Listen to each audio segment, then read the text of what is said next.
Welcome to Matters of DeCorum. I'm Scott Corum. This is what matters to me. Another week of working on the map, I think. At least one.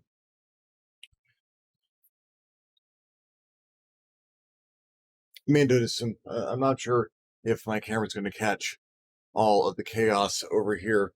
It's what happens during a lockdown period.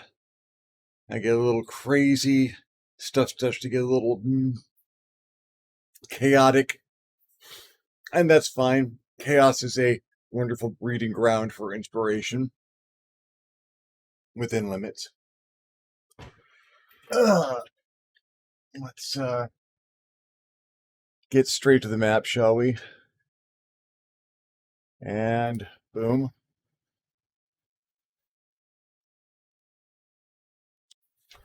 And pull my tablet over so I can talk to you and be heard and work on this. I missed a couple of steps last time, I realized. See if I can find the layer with my mountains on it. That'll do.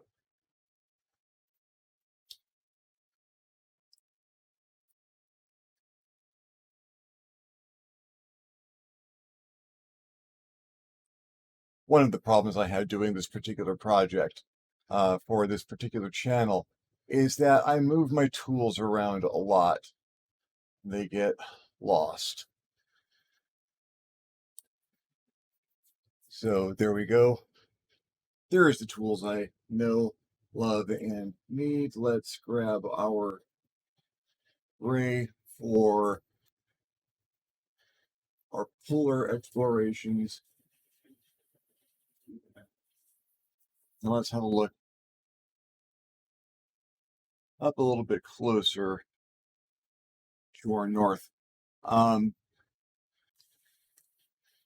in the northwest corner there, I kind of defined that this is where our Arctic is going to be starting. So I need to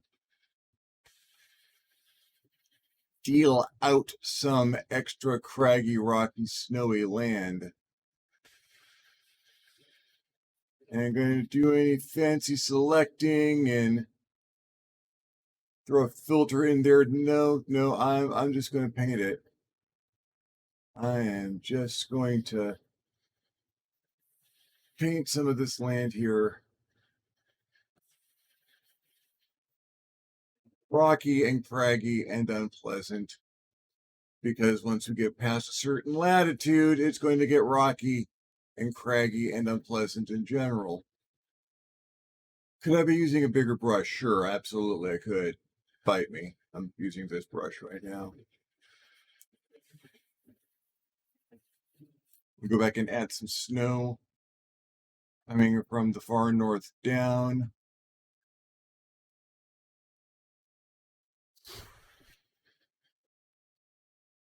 Those are rough mountains to live on. The rough islands to live on, aren't they? I like there's a little bit of greenery on the shore.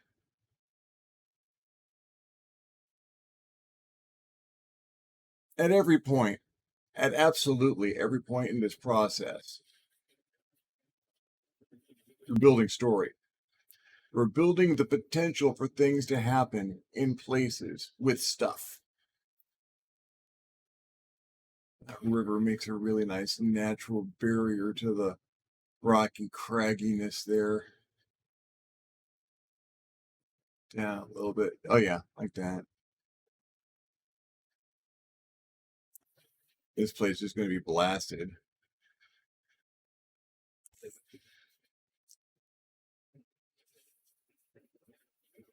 Location, location, location. When you're telling a story, when you're building a background, when you are imagining the people, places, and things that are going to happen in your campaign world, well, here's the places. Here are the places where these things are going to happen with and to those people. Make it a good one. Make it something Give them room to move. Give them varied environments. Give them things to love and hate about their own world.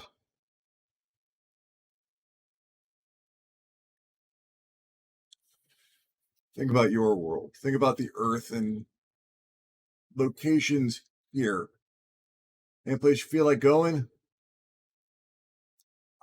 I wouldn't mind going back to Switzerland. Switzerland was very nice. Beautiful, green, peaceful country. I saw it through tourists' perspectives, and a young tourist without a lot of life experience. Looking back on those times, I don't think I would appreciate it more these days. I'd appreciate any travel these days.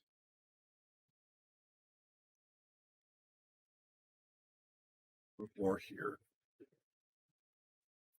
Don't want to obscure the river too much. I am free-handing this. And of course, I still have benefit of an eraser just in case. Oh, that river being a barrier to the expansion of the grass to a certain degree. Yeah, okay, that works. Craggy shores.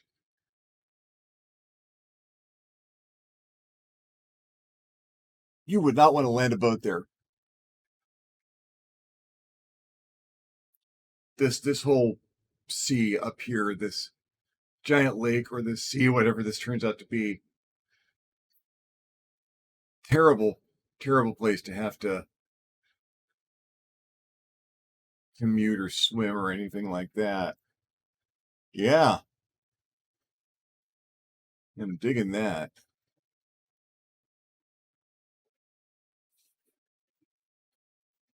Let's give it a little bit of lighter highlighting spots. It's a larger area that I am working over the entire top of the map, but I really wanted to nail all the top of the map.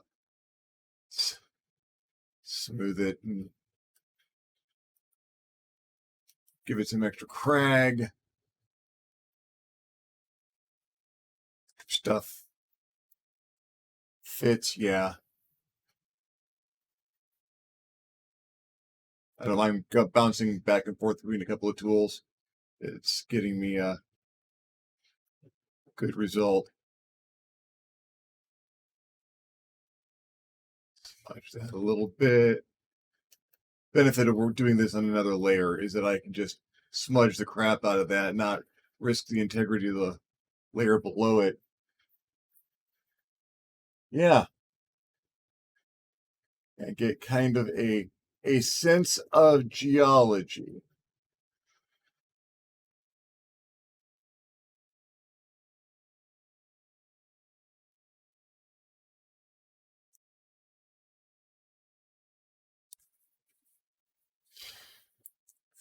I pulled my shoulder playing a computer game, of all things, a couple of nights ago. So I'm a little bit sore and tender in this process. But, art that you suffer for is still art. Apparently, some people give it a little bit more value. I don't really have much choice but to suffer for my art. So I'm happy to know that it has value added as a result. Okay. And there. Now we will take a step up from that, add a layer, get some white.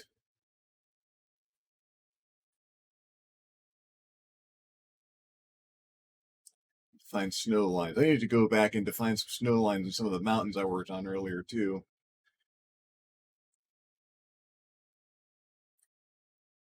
Oh, why do I like that so much? Why does that work for me like that?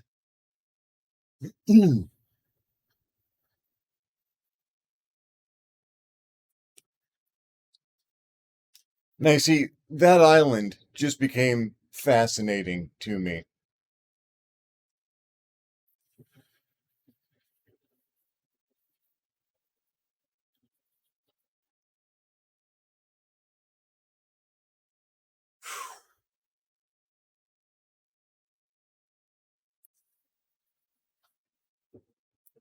We have a look at how our scale stacks up there.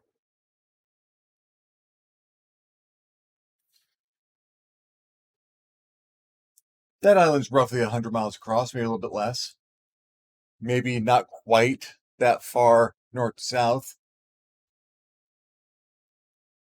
Oh, look at that. Man, hang on.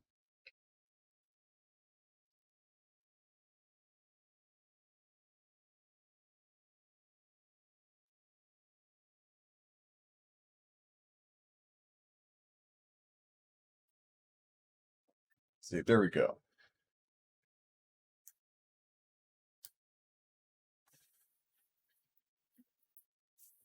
It's not all going to bear up to being closely examined.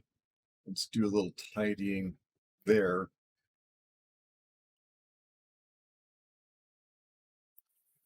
And yeah,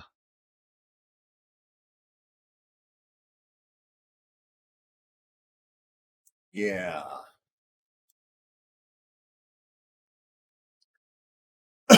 A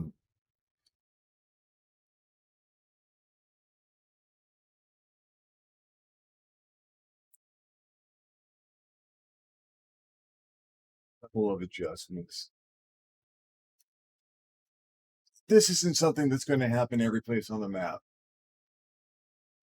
Don't get me wrong, it absolutely could. Uh, if you were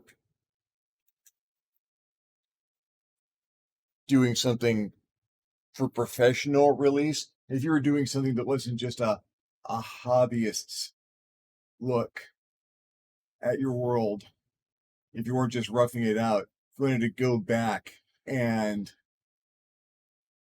flesh some of this stuff out up close so it looks nice, you absolutely could. Nothing wrong with doing that.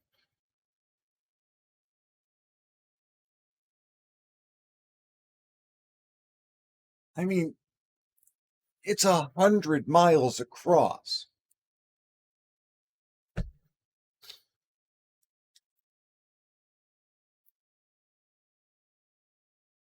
There are people who live their entire lives never moving that distance from their home, born and died within that distance.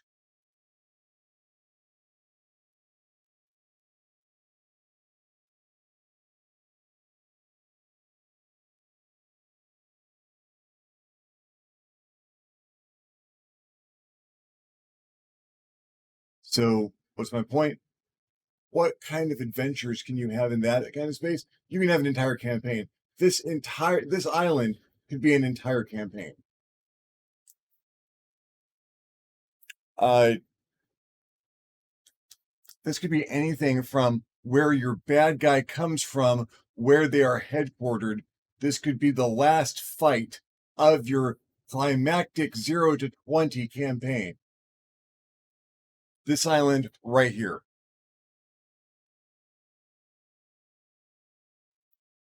Am I going to do that? Is that what we're going to turn this into? I don't know. Maybe. Maybe. Make my tools a little bit smaller.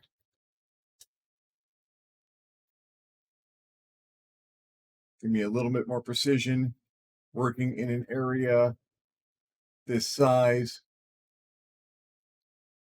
This bears discussion. There's a lot of map to cover. There's a lot of map to work on. We're not nearly there even with the process of frosting, but make no mistake, I am exploring this map as I am creating it. One of the reasons I started with the whole Photoshop filtering and doing the difference clouds and finding the random shapes to pull my islands and continents out of is because I don't know this place.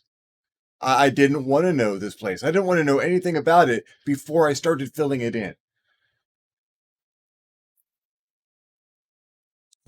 Now, I, as the explorer, hit this area, and I am fascinated by it. And the wonderful thing about this particular fascination is that it's not a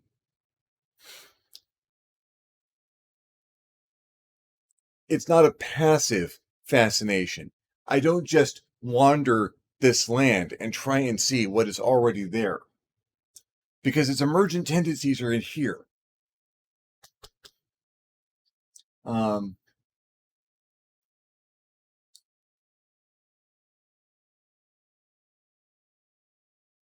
Emergent properties. It's everything that makes it what I need it to be. I like this being a little bit craggier there. Maybe suggesting some elevation.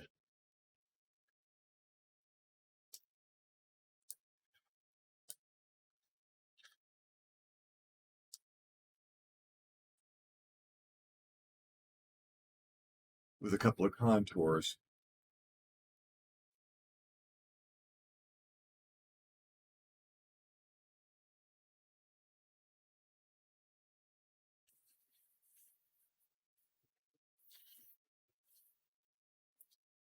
That is a huge bay. That is miles deep.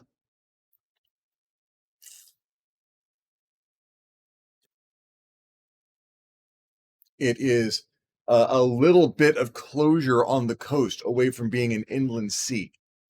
Um,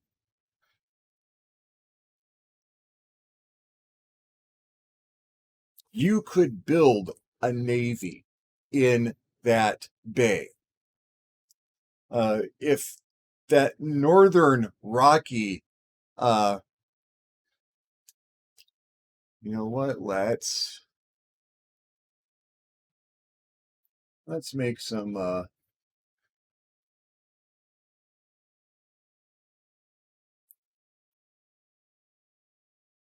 I don't want that color.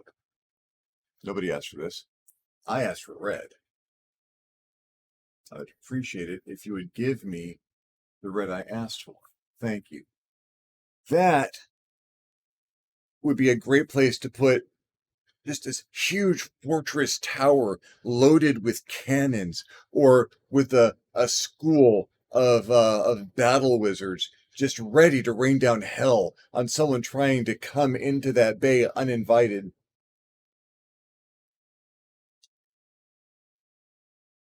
Um,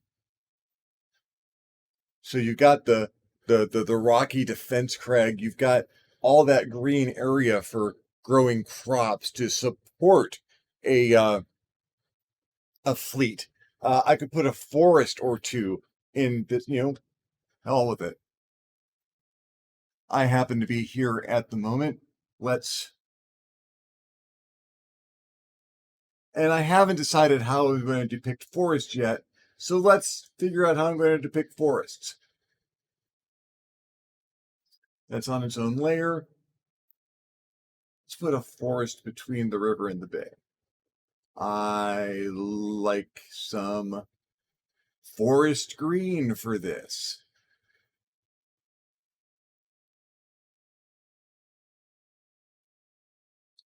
We will put more than one.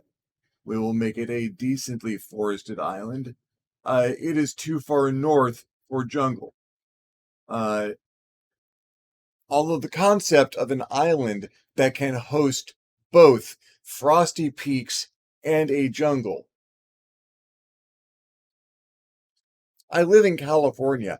I live next to Los Angeles. So I have a half an hour between a sandy, roasty beach and snow-capped mountain peaks. Half an hour, 40, depending on what freeway I'm taking, I can get to both of those environments in a small portion of my day.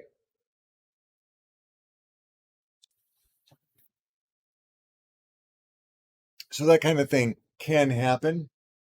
Um, Jungles, however, seem to me more of a tropical thing. You need to have that rainfall and that heat and that humidity to get that alchemy of climates that makes a forest happen or a jungle happen. Forests can happen, can just happen here and there as long as you've got. Right, why are my forests all running east to west? Why are my forests all running east to west? It's a very interesting decision, isn't it? And yeah, so even if I consciously start thinking, well, maybe I want to have some north-south action in there. Let's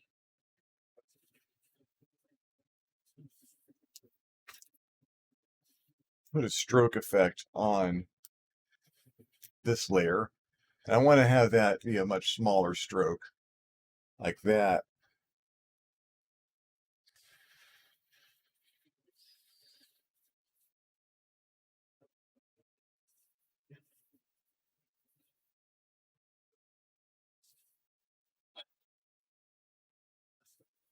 A lot of time you're going to be asking yourself, does this fit?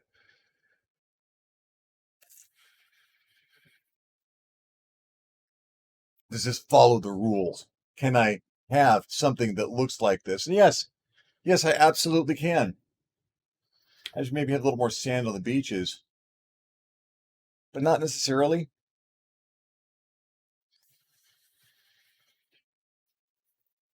Beaches aren't that wide in some places. And if you've got colder climate, a lot of rainfall, yeah, green up to the water, more or less. Yeah, you could build a navy there. You would need people. You've got rocky mountainous areas, so you can mine metals, iron, certainly, um, maybe a couple of other things. Could civilization have grown up all on its own on this particular island? Probably ish. It's probably populated by people who emigrated there, who washed up, found themselves on this island. Now, water is cold. That water is really cold. These are darn near Arctic waters.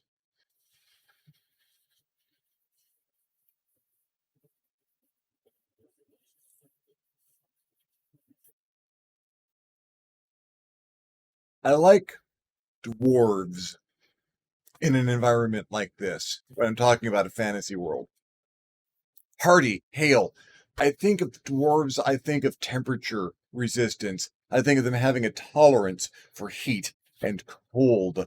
Um, you don't think of dwarves as swimmers or naval people in your traditional context, but that's someplace a dwarven navy could happen. You think of dwarves, you think stonework and metal, but you give them forests to work with.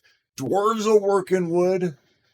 Dwarven woodwork's going to be friggin' awesome. It's going to be stout and powerful. It's going to be beautifully carved and ornate because wood is one of those amazing materials that lets you find the beauty in it, but also make it conform to your artistic vision. And sometimes both at the same time. You think dwarven warships, you think Vikings, you have the North. They might not have all the resources they want. They're going to have to sally forth from time to time. So, dwarven Vikings,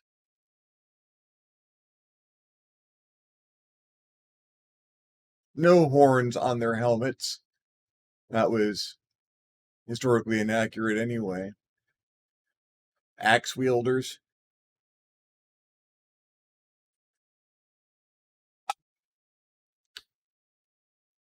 You want to have a character whose background is that they're a dwarven barbarian, maybe a sailor. That's the place to bring them from. This is a custom made home for that character.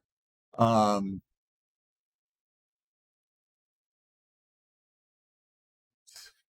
let some of these details that are just there stand out on their own. Let's crag this up a little bit more, as is befitting a island that is likely a dwarven stronghold. Um, yeah, yeah.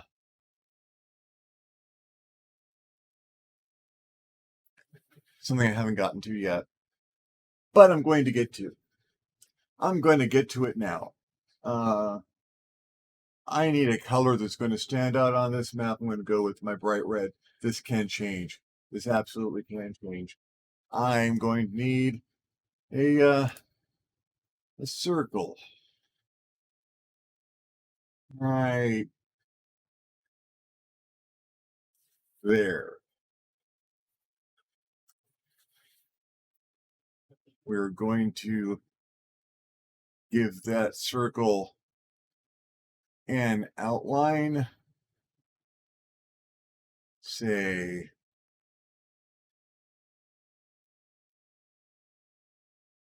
oh no, heavens no. What am I thinking? Let's do that.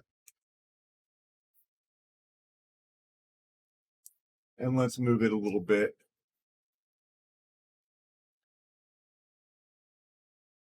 I would like a different tool, please. Thank you.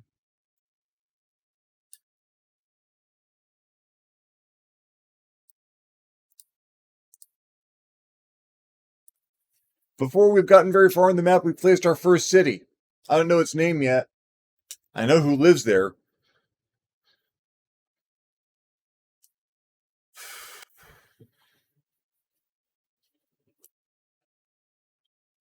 I like dwarven kings, but this is a tiny kingdom.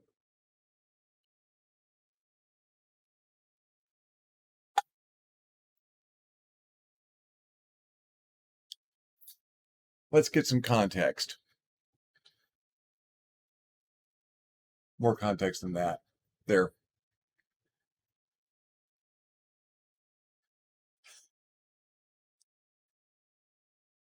Okay, that city's minuscule. I should probably make the dot bigger. And I probably will in time.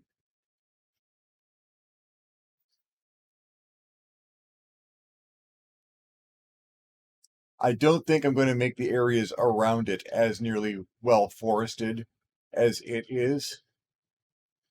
Uh, yeah, because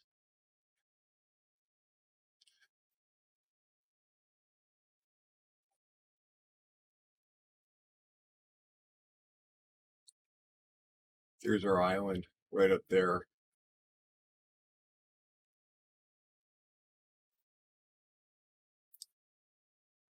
That is the Viking Baron's Island. Count Baron, Baron Count. Count's in charge of a county, a baron's in charge of a barony baron. Oh, yeah. Dwarven Viking Baron. Oh, he serves the Dwarven King, who is most likely, uh, Dwarven King probably has their seat of power around here someplace. But that's where his navy comes from. It is eminently defensible. It is rich in the resources necessary to keep a navy going. Dwarves, while you consider them usually people of the earth and soil and rocks and stone and metal and fire, dwarven foresters would be ruthlessly efficient.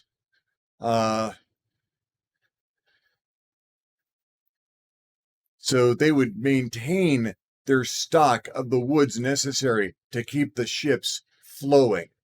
The king keeps resources flowing to that island. The baron keeps boats coming out.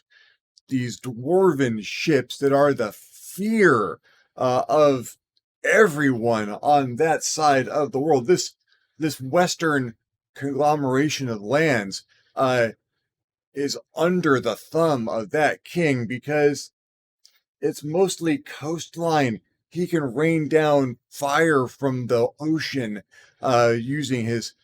Oh man,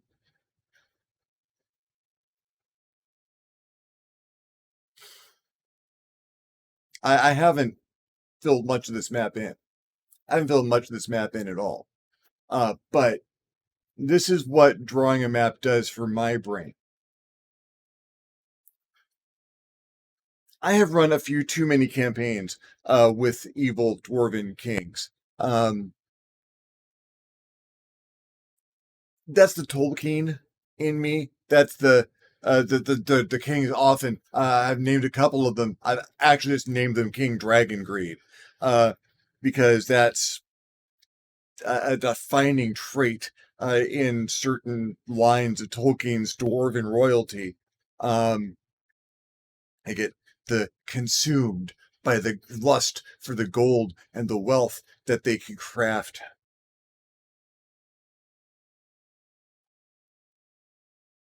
Um, it's one of the things I liked about the Hobbit trilogy by Peter Jackson. I didn't like that it was stretched into a trilogy, and there was a lot of goofy stuff in it, and they did ridiculous things with Legolas. But I liked Thorin's redemption arc. I liked Thorin overcoming his dragon greed to serve his people properly. That wasn't strictly canonical, but so let's not let the dwarves be evil on this map. Or not as a people. Let's not paint the dwarven king as some tyrannical ruler with an iron fist ready to rain down fire from the oceans on those who would oppose him.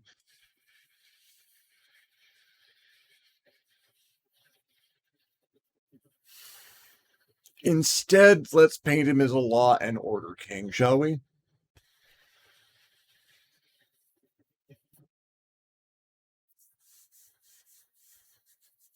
There's a lot of water on this map. There's a lot of water on this map. Um, there is more water than land, which tells me that this campaign is going to be more water than land. That this campaign is going to have just these elements of nautical adventure. Um, there is plenty of landmass upon which to have land-based adventures, but at some point, your characters are going to be on a boat. They're going to get on ships. They're going to do ship things. So we have the dwarven king to the north with his endless supply of mighty war boats. Maybe that's where the custom boats come from. Maybe you want to get a dwarven artisan boat. Uh,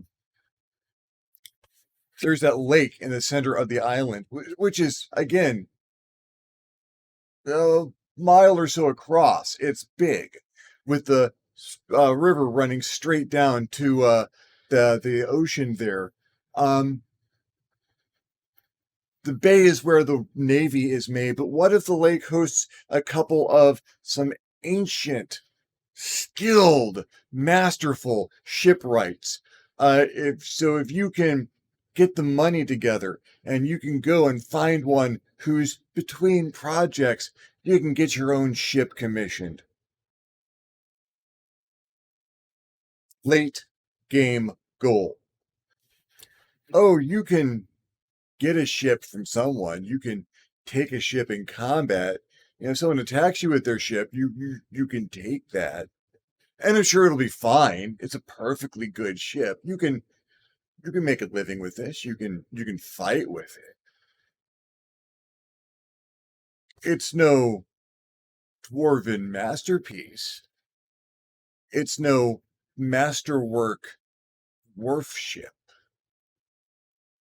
You need to go to the Northern Island for that. You need to go visit these shipwrights if that's what you want.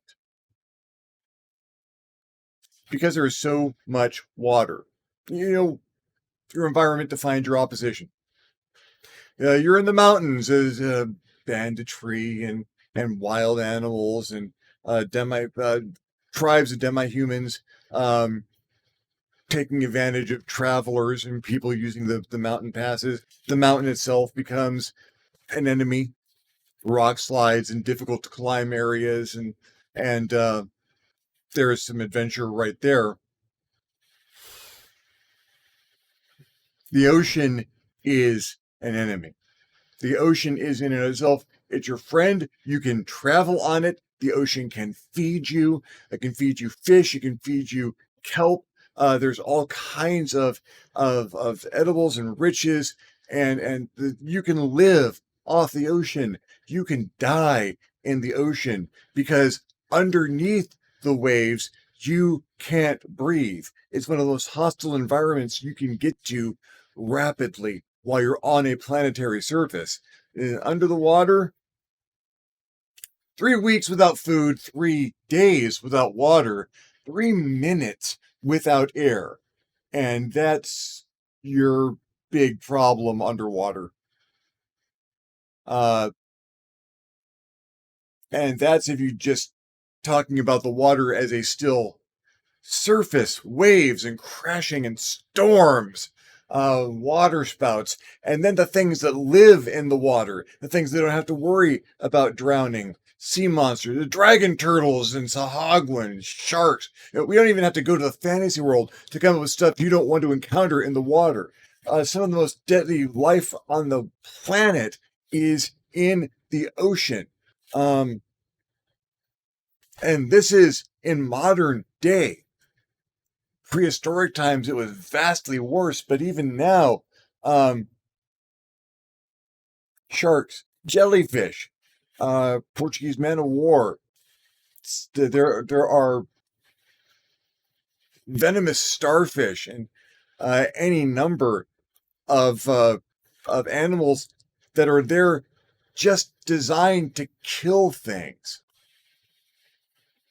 The rockfish has one of the most deadly, painful venoms, and you cannot tell where they're at. You're just walking in the water, and they have these ingenious, uh, devastating venom injection devices in their body. So yeah. So the ocean is going to provide a good deal of your danger, your conflict. Uh, but the people on the ocean, because people are always your worst enemy, yeah, I may be beating around the bush a little bit, but this is a map for fighting pirates.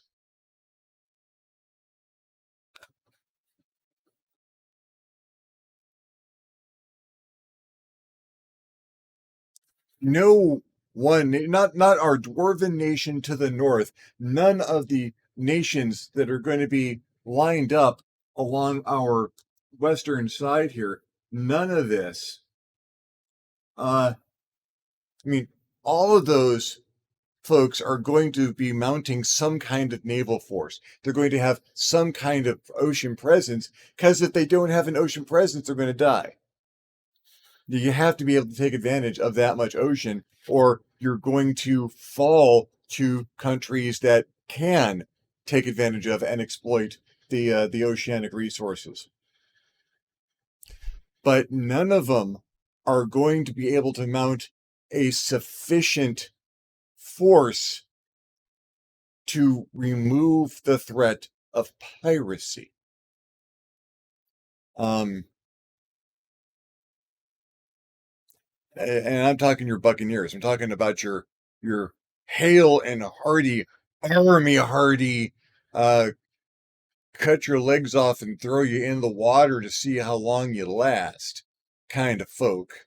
Not your honorable, uh, Buccaneers, and there's, I had the term in my head a second ago. Privateers. You're folks who are hired by other nations, who are given writ of marque, mostly to fight buccaneers, um, or to do other jobs. Oh man, your party can absolutely be a party of privateers, even if they're not all nautical folk. Hired to work on ships for some country or some private concern that is just trying to deal with the pirate. They could be buccaneers. I'm not going to tell you what alignment your party needs to be.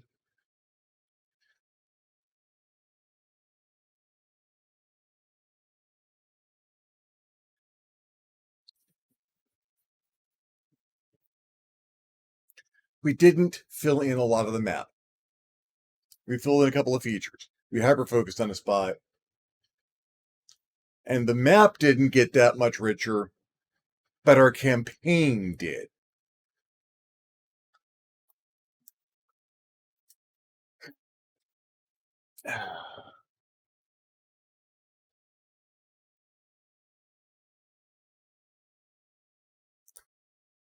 And that is why I enjoy this process so much. Because you're filling in more than map space. You are doing more than just the art of putting colors on a canvas and making the shapes make sense, or applying your knowledge of geography or geology or evolution or any of the other things that go into this process. Uh, you're watching this world come to life, and finding the interesting points that lead you on these flights of fancy, which the difference between a flight of fancy and a Dungeons and Dragons supplement is that you've written it down. I think that's enough for this week. I may continue on this. I might come back to it every so often. I'm interested in hearing what you'd like me to do. Uh, I'm going to finish this map. I'm going to finish this map and add some points of interest and maybe write up a guide to those points. I don't know if I'll ever make a full supplement out of this, but I absolutely think there is something here worth working with. I think I'll work with it. Thank you for following me along this far. If you liked the video, give me a thumbs up. If you didn't like the video, give me a thumbs down. Feedback is feedback. If you'd like to see me work more on the map or not, if there's anything else you'd like to hear me cover, subjects you'd like to hear me cover, things you'd like to hear me talk about, leave me a comment below. I will love getting your comment. You will love leaving me one. If you haven't subscribed to my channel yet, why not? My channel is awesome. Go ahead and hit the subscribe button. If you do, also hit the notification bell so you're alerted when my videos become available. If you'd like to support the channel in a more substantial manner, I invite you to hit me up my Patreon page, www.patreon.com/ScottCorum, and consider donating. Absolutely anything helps, allows me to make better videos more often. In the meantime, thank you very much for watching. I'm Scott Corum. This is what has mattered to me, and I'll see you next time on the next Matters at DeCorum.